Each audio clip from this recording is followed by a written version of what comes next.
Hello students, welcome to NCERT zone. आज के इस वीडियो में हम बात करेंगे क्लास 6 साइंस के 9th चैप्टर की। और इस चैप्टर में जितने भी क्वेश्चन हैं हम उसके आंसर्स को डिस्कस करेंगे। तो चैप्टर का नाम है the living organisms and their surroundings, यानी कि जो जीवित ऑर्गेनिजम्स हैं, जो जिसमें कुछ जीवन है, लाइफ है, एंड उनके सराउंडिंग्स के बारे में, वो जहाँ पे रहते हैं, ये हमारे आसपास जो जगह है इसको हम सराउंडिंग्स कहते हैं। तो लिविंग ऑर्गेनिजम्स एंड उनके सराउंडिंग्स के बारे में बात करेंगे। जितने भी क्वेश्चन हैं उसको डिस्कस करते हैं। चलिए शुरू करते हैं। पहला क्वेश्चन है, व्हाट इज़ अ हैबिटेट। एक हैबिटेट क्या होता है, हैबिटेट किसे कहते हैं? तो देखिए, हैबिटेट का मतलब यही होता है, जैसे आपसे कोई पूछता है कि आप कहाँ रहते हो, आपका एड्रेस क्या है, आपका पता क्या है। तो ठीक हैबिटेट भी वही होता है, जो ऑर्गेनिजम्स हैं उनके एड्रेस को ही हम हैबिटेट कहते हैं। वो जहाँ पे रहते हैं हम उसी को हैबिटेट कहते हैं। ठीक है, तो आंसर पढ़ते हैं। A habitat is a natural environment where an organism lives. ठीक है, तो एक हैबिटेट नेचुरल एनवायरनमेंट को कहते हैं जहाँ पे कोई ऑर्गेनिज्म रहता है। ठीक है, जीवन जीता है अपनी। Habitat is a natural environment where an organism lives. तो नेचुरल एनवायरनमेंट क्या हो गया? जैसे हवा हो गया, पानी हो गया, लैंड हो गया। तो ये नेचुरल हैबिटेट्स हैं, इन पे जो ऑर्गेनिजम्स रहते हैं उन ऑर्गेनिजम्स के लिए ये जगह क्या है? हैबिटेट है। ठीक है, it is basically the address of an organism. Habitat basically किसी ऑर्गेनिज्म के एड्रेस को कहते हैं। Different plants and animals live in different habitats. अलग अलग तरीके के प्लांट, अलग अलग तरह के एनिमल्स अलग अलग हैबिटेट्स में रहते हैं। ठीक है, for example the habitat of a frog species is a fresh water. एक मेढक कहाँ पे पाया जाता है? फ्रेश वाटर यहाँ पे लिखा हुआ, गंदे पानी में भी मिल जाते हैं। ठीक है, तो फ्रॉग बेसिकली कहाँ पे रहता है? पानी में रहता है। और कैमल कहाँ पे? कैमल का हैबिटेट क्या है? डेजर्ट है, मरुस्थल है, बालू में रहता है ये। ठीक है, बेसिकली। चलिए, तो हैबिटेट क्या होता है पता चल गया। हैबिटेट एक नेचुरल एनवायरनमेंट होता है जहाँ पे लिविंग ऑर्गेनिजम्स अपना लाइफ जीते हैं वहाँ पे। ठीक है, सेकंड क्वेश्चन की बात करते हैं। सेकंड क्वेश्चन में कह रहा है, how is a cactus adapted to survive in a desert. एक कैक्टस डेजर्ट में कैसे सर्वाइव कर लेता है? डेजर्ट में सिर्फ दूर दूर तक सैंड ही सैंड नज़र आते हैं, बालू ही बालू नज़र आता है। तो एक कैक्टस कैसे वहाँ पे सर्वाइव कर लेता है? क्या उसको पानी की ज़रूरत नहीं पड़ती? क्या उसमें फोटोसिंथेसिस नहीं होता? ठीक है, तो कैसे वो ग्रो करता है बालू में और कैसे वहाँ पे अपने आप को अडेप्ट कर लेता है? तो आंसर शुरू करने से पहले मैं आपको एक बात बताता हूँ। हमारा जो इंडिया है, यहाँ का जो क्लाइमेट है वो कैसा है? अलग अलग जगहों पे अलग अलग क्लाइमेट्स है। कहीं पे बहुत ज़्यादा ठंड पड़ती है तो कहीं पे बहुत ज़्यादा गर्मी, कहीं पे बहुत ज़्यादा बारिश होती है। लेकिन वहाँ के लोगों ने उस एनवायरनमेंट को, उस क्लाइमेट को क्या कर लिया है? अडेप्ट कर लिया है। मतलब अपने बॉडी को उस तरीके से उन्होंने ढाल लिया है। इसी को कहते हैं अडेप्टेशन। ज़रूरत के हिसाब से खुद को उस ज़रूरत के अकॉर्डिंग अपने आप को बना लेना ही कहलाता है अडेप्टेशन, है ना। कहते हैं कि जैसा देश वैसा वेश, कि जहाँ रहना चाहिए उसी के जैसा बन के रहना चाहिए। अगर आप अलग दिखोगे, आप अलग लगोगे तो वहाँ पे सरवाइव नहीं कर पाओगे। तो आदमी को ज़रूरत के हिसाब से, सिचुएशन के हिसाब से अपने आप को ढालना चाहिए। एकदम से रिजिड नहीं होना चाहिए। अगर आप रिजिड हो जाओगे तो क्या हो जाएगा? आप सरवाइव नहीं कर पाओगे। एक एग्जाम्पल छोटा सा लेते हैं। जब तेज़ आंधी चलती है तो वही पेड़ सरवाइव कर पाता है जो कि उस आंधी की वजह से खुद को झुका लेता है। अगर आप तन के खड़े रहोगे ना तो वो आंधी आपको अपने साथ उखाड़ के ले जाएगा। ठीक है, तो अडेप्टेशन बहुत ज़रूरी है। तो वही क्वेश्चन में पूछ रहा है, how is a cactus adapted to survive in a desert. एक कैक्टस डेजर्ट में कैसे सर्वाइव कर लेता है? तो आंसर पढ़ते हैं। आंसर है, अ cactus is able to survive in the desert as it is adapted to the hot and humid conditions of the desert. Desert के हॉट और ह्यूमिड कंडीशन को क्या किया है? उस कैक्टस ने अडेप्ट कर लिया है, अपने बॉडी को उस तरीके से उसने बना लिया है। ठीक है, कि वो गर्मी सह सकता है, ह्यूमिडिटी सह सकता है। To survive in a desert, to survive in a desert, the cactus has the following adaptations.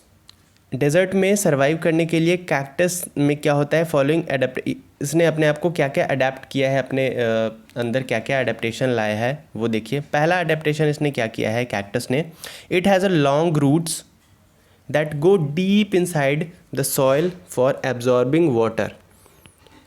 Normally जो प्लांट्स होते हैं उनके कंपैरिजन में कैक्टस में बहुत लंबा रूट होता है, जो कि बालू के डेजर्ट के बहुत अंदर तक वो रूट जाता है, और बहुत अंदर जाके, क्योंकि आपको पता ही है बालू में बहुत नीचे जाना पड़ेगा तब जाके पानी आपको मिलेगा, तो कैक्टस में बहुत लंबे लंबे रूट्स होते हैं जो बहुत अंदर तक डीप जा कर के सॉइल में वाटर को एब्जॉर्ब करते हैं।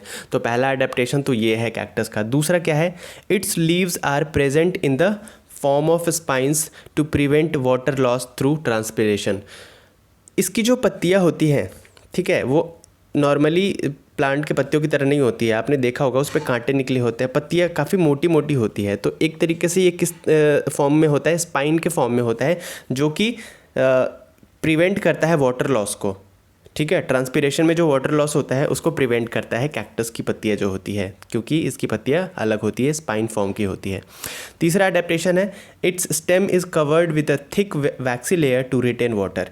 इसके जो स्टेम्स होते हैं वो थिक होते हैं, एक तरीके से आपको लगेगा कि वैक्स से इसको लेयरिंग की गई है उसके स्टेम्स को, जिसकी वजह से वो वाटर रिटेन करके रखता है अपने अंदर, ठीक है। ऊँट के साथ भी यही कंडीशन है, ऊँट भी काफ़ी दिन तक पानी को अपने अंदर एब्जॉर्ब करके रखता है, ठीक है। तो आपने देखा कैसे डेजर्ट में रहने वाले प्लांट्स एंड एनिमल्स अपने आप को उसके तरीके से अडेप्ट कर लेते हैं, ठीक है।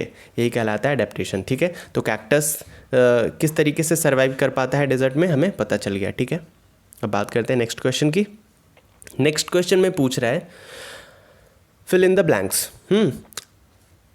पहले स्टेटमेंट में हमें क्या फिल करने के लिए बोल रहा है, पहला स्टेटमेंट पढ़ते हैं। पहले स्टेटमेंट में कह रहा है the presence of specific features which enable a plant or an animal to live in a particular habitat is called.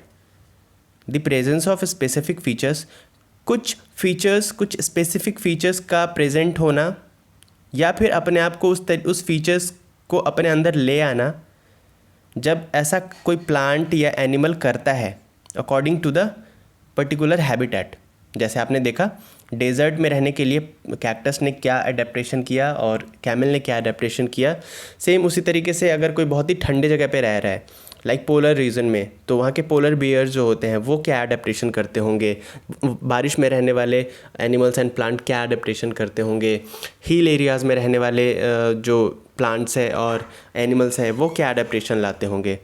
तो मैंने आंसर तो बता ही दिया। तो जब अकॉर्डिंग टू द हैबिटेट कुछ स्पेसिफिक फीचर्स अपने अंदर इनेबल करता है कोई प्लांट या एनिमल, तो उसे क्या कहते हैं, उसे कहते हैं एडेप्टेशन। तो इसका आंसर क्या हो जाएगा, एडेप्टेशन। थोड़ा बड़ा हो रहा है लेकिन आप समझ जाइए, एडेप्टेशन। बी में पूछ रहा है the habitats of plants and animals that live on land are called. जो प्लांट्स और जो एनिमल्स लैंड पे रहते हैं उन्हें क्या कहते हैं, कौन सा हैबिटेट कहते हैं, तो इसे कहते हैं टेरेस्ट्रियल हैबिटेट, ठीक है।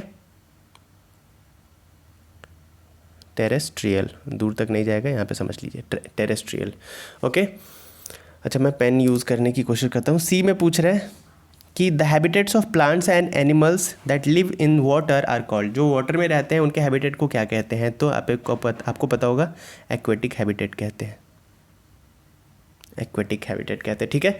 तो समझ में आ गया होगा। मूव करते हैं नेक्स्ट। डी में पूछ रहे हैं soil, water and air are factors of habitat. जो सॉइल है, वाटर है और ओके, सॉइल, वाटर और जो एयर है वो किस तरीके के फैक्टर्स है हैबिटेट के, तो ये है अबायोटिक फैक्टर्स।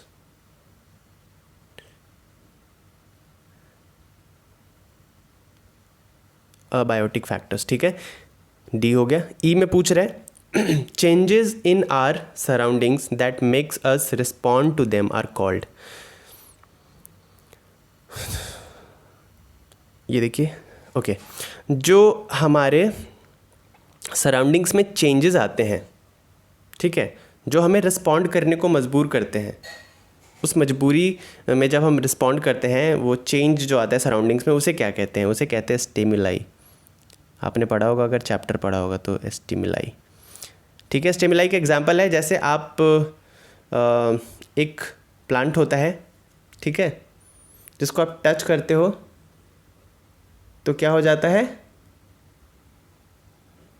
मुरझा जाती है या शर्मा जाती है। ठीक है, ऐसे अलग अलग जगहों पे अलग अलग प्लांट्स कहते हैं, जैसे छुई मुई कहते हैं, या बहुत लोग डोंट टच मी प्लांट कहते हैं। ठीक है, तो इस तरीके के वो प्लांट होता है। उसी तरीके से जब स्नेल को आपने देखा होगा, स्नेल जब चल रहा होता है, उस पर आप नमक उसके आगे डाल देते हो, या फिर अर्थवर्म के ऊपर नमक डाल देते हो, तो वो अपने आप को क्या करता है? रिस्पॉन्ड करता है, रिएक्ट करता है। इसी को स्टिमुलाई कहते हैं। क्लियर है? चलिए बात करते हैं नेक्स्ट क्वेश्चन की। नेक्स्ट क्वेश्चन में, अच्छा नहीं, वही चीज़ है, उसका आंसर है द प्रेजेंस ऑफ, ये पिछले क्वेश्चन का आंसर है, the presence of specific features which enable a plant or animal to live in a particular habitat is called adaptation. B का है the habitat of plants and animals that live on land are called terrestrial habitat. The habitats of plant and animals that live in water are called aquatic habitat. Soil, water and air are abiotic factors of habitat. And last है changes in our surroundings that makes us respond to them are called stimuli. Next question है which of the things in the following list are non-living? जो कुछ आपके सामने list दिया गया है, इनमें से आपको बताना है कि क्या नॉन लिविंग है। तो पहले हम डिस्कस करते हैं। प्लाउ क्या है? प्लाउ मतलब होता है हल। ये नॉन लिविंग है या लिविंग है? आपको पता है लिविंग और नॉन लिविंग में क्या डिफरेंस होता है। ठीक है, तो प्लाउ है नॉन लिविंग, मशरूम है लिविंग, स्विंग मशीन है नॉन लिविंग, रेडियो है नॉन लिविंग, बोट है non living, water hyacinth. Water hyacinth क्या होता है? वाटर हाइसिंथ का मतलब होता है जो जल कुंभी होती है। पानी में आपने देखा होगा कभी कभी प्लांट तैर रहे होते हैं, वो वाटर के प्लांट्स होते हैं, जिसे जल कुंभी या वाटर हाइसिंथ कहते हैं। उसके अलावा अर्थवर्म, ये भी लिविंग थिंग्स है, लिविंग है। ठीक है, ओके, आंसर पढ़ते हैं। In the given list the non living things are plough, swing machine, radio and boat. On the other hand mushroom, water hyacinth and earthworms are living things. ठीक है, बात करते हैं नेक्स्ट क्वेश्चन की। Next question में पूछ रहा है give an example of non living thing that shows any two characteristics of living things. आपको एक एग्जाम्पल देना है नॉन लिविंग थिंग का जो कि कैरेक्टरिस्टिक शो करता है लिविंग थिंग्स वाली। अब लिविंग थिंग्स वाली कैरेक्टरिस्टिक्स क्या है? जैसे लिविंग थिंग्स में क्या होता है? ग्रोथ होता है, एक कैरेक्टरिस्टिक ये हो गया, वो मूव करता है, एक कैरेक्टरिस्टिक ये हो गया, उसे एनर्जी की ज़रूरत पड़ती है, तो ये कैरेक्टरिस्टिक्स, ये सब लिविंग थिंग्स के कैरेक्टरिस्टिक्स है। लेकिन कुछ नॉन लिविंग थिंग्स को भी आप देखोगे ना, तो आपको लगेगा कि ये कैरेक्टरिस्टिक्स तो इसमें भी है, तो क्या ये भी लिविंग थिंग है? तो ऐसा नहीं है। ठीक है, कुछ हद तक कैरेक्टरिस्टिक्स मैच हो सकते हैं, फीचर्स मैच हो सकते हैं, लेकिन इसका ये मतलब नहीं है कि 100% मैच हो जाए। क्लियर है? चलिए तो एग्जाम्पल लेते हैं, आंसर पढ़िए। Car is an example of non living thing. Car एक एग्जाम्पल है नॉन लिविंग थिंग का that shows to characteristics of living things, जो कि दो कैरेक्टरिस्टिक्स शो करता है लिविंग थिंग्स वाले। पहला कैरेक्टरिस्टिक्स क्या है? A car can move from one place to another. एक कार किसी इंसान की तरह एक प्लेस से दूसरे प्लेस तक मूव कर सकता है, तो ये लिविंग थिंग वाला कैरेक्टरिस्टिक शो कर रहा है कार, है ना। दूसरा, also it requires energy just like living things. जिस तरीके से लिविंग थिंग्स को एनर्जी की ज़रूरत पड़ती है ज़िंदा रहने के लिए, सेम कार को भी मूव करने के लिए एनर्जी की यानी कि फ्यूल की ज़रूरत पड़ती है। क्लियर है? तो ये दो कैरेक्टरिस्टिक्स थे जो कि नॉन लिविंग थिंग्स भी शो कर रहा था, तो इसका ये मतलब नहीं कि कार लिविंग थिंग है। क्लियर है? ओके, बात करते हैं नेक्स्ट क्वेश्चन की। नेक्स्ट क्वेश्चन में पूछ रहा है among the non living things listed below which things were once a part of living things. कुछ यहाँ पे लिस्ट दिया गया है, आपको बताना है कि इनमें से क्या वो सामान है जो कभी लिविंग थिंग्स का पार्ट रह चुका है। अब जैसे एग्जांपल के लिए बटर किससे बनता है? मिल्क से। और मिल्क किससे मिलता है? एनिमल से। तो ये कभी ना कभी पार्ट था लिविंग थिंग का, है ना। लेदर एनिमल से के चमड़ों से मिलता है, और लेदर भी एनिमल से मिलता है, तो लेदर कभी ना कभी क्या हुआ? पार्ट था लिविंग थिंग का। इसी तरीके से आपको बताना है। चलिए आंसर डिस्कस करते हैं। देखिए आंसर में है the non living things which were once a part of living things are. ऐसे नॉन लिविंग थिंग्स जो कभी ना कभी लिविंग थिंग्स के पार्ट थे, वो है butter, leather, wool, cooking oil, apple and rubber. ठीक है, rubber. The source of these non living things are given below. अब ये कहाँ कहाँ से मिले हैं, किस तरीके से, ये हम देखते हैं। Butter is made by churning milk. Milk को चर्न करके बटर बनाया जाता है। Which is obtained from dairy animals, जो कि एनिमल से मिलते हैं, तो ये कभी ना कभी लिविंग थिंग का पार्ट था। क्लियर है। बी में है leather is obtained from animal skin, तो ये भी लिविंग थिंग का पार्ट था कभी ना कभी। Wool is fabric made from the hair of sheep, तो शिप भी तो क्या है, लिविंग थिंग है, तो ये भी पार्ट था कभी ना कभी। डी में है cooking oil is obtained from the seeds of the same some plants. जो कुकिंग ऑयल होता है वो सीड्स से ही बनता है ना, या मस्टर्ड से बन जाए, या सनफ्लावर से बन जाए, या ऑलिव से बन जाए, तो ये सब भी क्या है, लिविंग प्लांट्स हैं। तो ये जो कुकिंग ऑयल्स हैं ना, ये कभी ना कभी लिविंग थिंग्स के पार्ट थे। उसके अलावा Apple is a fruit obtained from Apple tree. Apple के पेड़ से मिलता है, तो ये भी कभी ना कभी लिविंग थिंग्स का पार्ट था। Rubber is obtained from the latex of rubber tree. Rubber का जो पेड़ होता है उसके ही लेटेक्स से, यानी कि उससे जो एक गम निकलता है जिससे वो रबर बनाया जाता है। ठीक है, तो ये भी कभी ना कभी पार्ट था लिविंग थिंग का। अब क्या पार्ट नहीं था, तो वो है soil, electric bulb and salt are non living things which were never a part of any living thing. तो जो सॉयल हो गया, मिट्टी, इलेक्ट्रिक बल्ब और सॉल्ट यानी कि नमक, ये कभी भी लिविंग थिंग्स के पार्ट नहीं थे। क्लियर है। बात करते हैं नेक्स्ट क्वेश्चन की। नेक्स्ट क्वेश्चन में कह रहा है list the common characteristics of living things. Living things के कॉमन कैरेक्टरिस्टिक्स क्या है जो सब में पाए जाते हैं, जितने भी लिविंग थिंग्स हैं। तो देखते हैं। Some common characteristics of living things are that they, पहला, रिक्वायर फूड। जितने भी लिविंग थिंग्स हैं उनको फूड की रिक्वायरमेंट होती है, चाहे वो इंसान हो, चाहे वो जानवर हो, चाहे वो प्लांट हो। क्लियर है। उसके अलावा respire and excrete waste material, सब सांस लेते हैं और सभी जो वेस्ट मटेरियल होता है वो एक्सक्रीट कर देते हैं, बाहर निकाल देते हैं। इसके अलावा respond to stimuli in their environment में जब कुछ चेंज आता है, चाहे वो गर्मी बढ़ जाए, ठंड बढ़ जाए, बारिश हो जाए, कुछ भी हो जाए, तो वो रिस्पॉन्ड करते हैं, स्टिमुलाई करते हैं। तो ये भी एक कॉमन कैरेक्टरिस्टिक्स है। उसके अलावा क्या है, उसके अलावा जो है वो है reproduce to maintain their number, है ना। रिप्रोड्यूस करते हैं, चाहे वो इंसान हो, इंसान भी बच्चे पैदा करता है, प्लांट से भी रिप्रोडक्शन होता है, एनिमल भी रिप्रोडक्शन करते हैं, तो ये सब करते हैं। उसके अलावा move from one place to another, एक जगह से दूसरे जगह मूव करते हैं, यानी कि मूवमेंट होती है। अब आप बोलोगे प्लांट कैसे मूव करता है, तो प्लांट भले ही एक जगह से दूसरी जगह मूव नहीं करता हो, लेकिन ऊपर से नीचे से ऊपर की तरफ वो मूव करता है, तो मूवमेंट उसमें भी होती है। उसके अलावा ग्रो एंड डाई, ग्रो करते हैं और एक न एक दिन वो मर जाते हैं। तो ये कॉमन कैरेक्टरिस्टिक्स थे जो सारे के सारे लिविंग थिंग्स में पाए जाते हैं। बात करते हैं लास्ट क्वेश्चन की। लास्ट क्वेश्चन में कह रहा है explain why speed is important for survival in the grassland for animals that live there.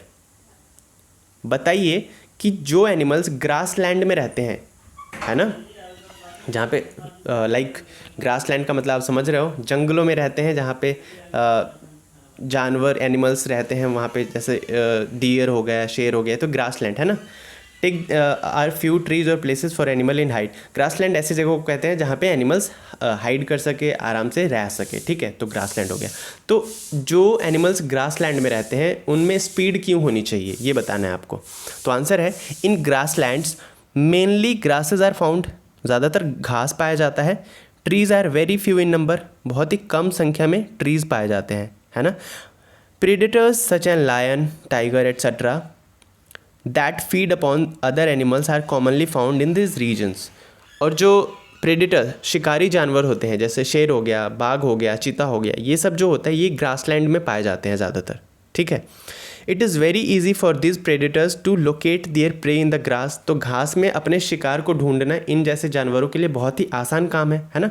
Therefore to protect themselves from these predators animals adapt themselves by increasing their speed. तो इन शिकारी जानवरों से बचने के लिए, लायन से बचने के लिए, टाइगर से बचने के लिए, लेपर्ड से बचने के लिए, जो वहाँ पे रहने वाले प्रे एनिमल्स होते हैं, जिनका शिकार करते हैं प्रेडेटर्स, वो क्या करते हैं, अपने आप को अडेप्ट कर लेते हैं उस सिचुएशन के अकॉर्डिंग, और वो कहते हैं कि ये शिकारी हमारा शिकार करने आएंगे और हम इनसे इतना तेज़ भागेंगे कि ये हमें पकड़ ना पाए। तो इसीलिए वो अपने आप को अपनी स्पीड बढ़ा लेते हैं। ठीक है। The increased speed of the animals helps the weaker animals to escape their predators. तो स्पीड की वजह से वो अपने शिकारियों से बच जाते हैं, ठीक है, thereby protecting themselves and increasing the chances of their survival, जिससे वो अपने आप को बचा पाते हैं और सर्वाइव कर पाते हैं, चांसेस बढ़ जाते हैं, ठीक है। तो ग्रासलैंड में रहने वाले जानवरों के लिए स्पीड क्यों ज़रूरी है ये आपको पता चल गया।